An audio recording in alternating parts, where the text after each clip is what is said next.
Alright, so let's talk about the other movie that came out this weekend. Both Mother's Day movies. Life of the Party, which I saw and thought was just pretty bland and generic, but it had some funny bits to it, and there was no plot to that movie at all. And then we got Breaking In, which is a movie that's been done dozens of times, just like Life of the Party. It's literally been done so many times that I'm surprised I'm not angry at this movie or the other one that I just mentioned, because these movies that came out this week were really, really just nothing different than you've seen before. But I guess I can give credit to things for them, like how in Life of the Party I did like Melissa McCarthy and Maya Rudolph, and in this I really did like Gabrielle Union and Billy Burke. I thought that in terms of this type of movie, they were good choices because they're really, really solid actors and they don't get enough credit, honestly. And I think that this movie, if it didn't have them in it, of course it would have failed. And that's the reason why this movie is a movie I went and saw, because of those two actors. I'm like, wow, okay. Even if this movie will be bad or bland or generic, it'll still have some good actors in it. And these actors were really fine in this movie. I thought that they both did a good job with the quality of the writing and story that they were given. And I did think that this movie, even though it's pretty much just the same type of break-in movie as any other one you've ever seen, I thought that it did have some thrilling moments to it.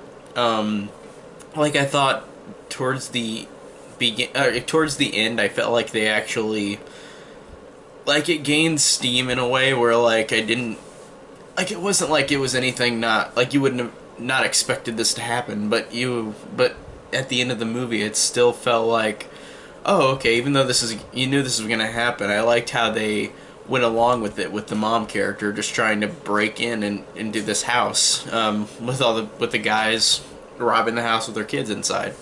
I thought that it was perfectly a serviceable movie.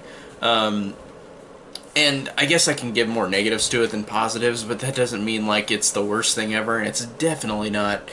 It's so hard for me to say anything's the worst thing ever because I feel like people are too easy just to be overly negative about anything. And for this movie, I can at least give the acting a good shot. Like, the acting's good from all around. For the most part, actually, I take that back. The Mexican guy, who's the loose cannon robber character, I didn't like. I didn't like him in this movie because he did a lot of, like, he had a lot of stupid lines that were supposed to be funny and when he's supposed to be intimidating, and it bothered me. It's like, okay, I don't even think it's the actor's fault, it's just what he was given. I think he was the only one who was way more loony than, like, the other characters were, which was a weird thing in this movie. They were trying to keep it serious for the most part.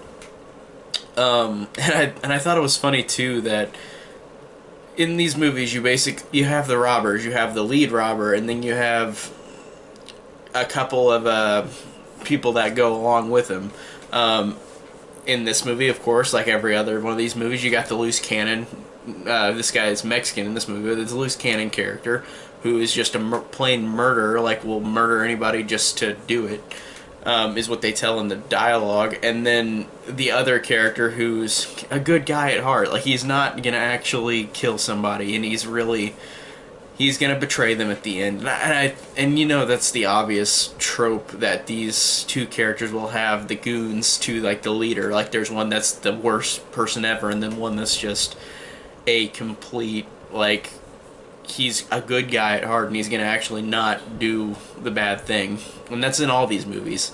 And I like that the one guy who kind of changes his mind, like, oh, I don't want to do this, he looked so much like the whole movie. It reminded me so much of Kiefer Sutherland from, like, the Lost Boys, the way he looked, and it was distracting. I was like, this looks really strange. He looks just like Kiefer Sutherland in that movie.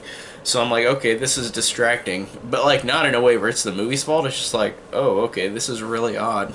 It's a little note that I wanted to point out, because he looked like him a lot in this movie. And I guess, like I said, it is very cliched. It's a very cliched plot that is really nothing new added to it at all. It's one of those movies, and that's fine. I thought that it was still entertaining. I thought the acting was fine.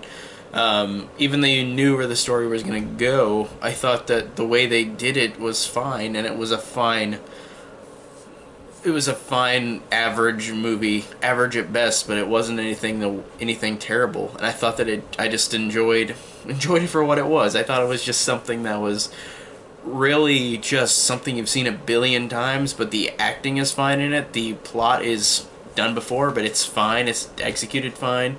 The movie looks fine. Um, Gabriella Union is a good leading lady, and she's easy on the eyes, so that helped too. But overall, it's just one of those movies where it's like I'm gonna forget it easily, but it's not one that was the worst thing ever. It's just cliched, but it's got a couple good positives for me to say that I enjoyed it a little bit.